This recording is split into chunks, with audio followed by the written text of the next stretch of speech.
我特别希望两个族群的人可以一起来阅读这本书。第一个族群呢，就是准备要毕业或是对空服员这个职业有抱持着梦想的各个男生女生们。就是因为在这本书里面，我记录了很多我当时毕业的时候是怎么从一个职场菜鸟，然后经过重重关卡之后，终于成功得到飞机上工作服务的这个过程。那在这本书里面有写了非常多有关上了飞机之后，同样是职场菜鸟的我是遇到哪一些困难，以及哪些有趣的事情。那第二个族群呢，我特别希望对空服员这个工作有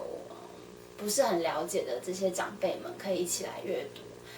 例如说这个工作到底是不是真的这么危险啊？还是说我们平常搭飞机的时候看到空服员忙进忙出，到底都在忙些什么呢？在这本书里面都可以给大家一个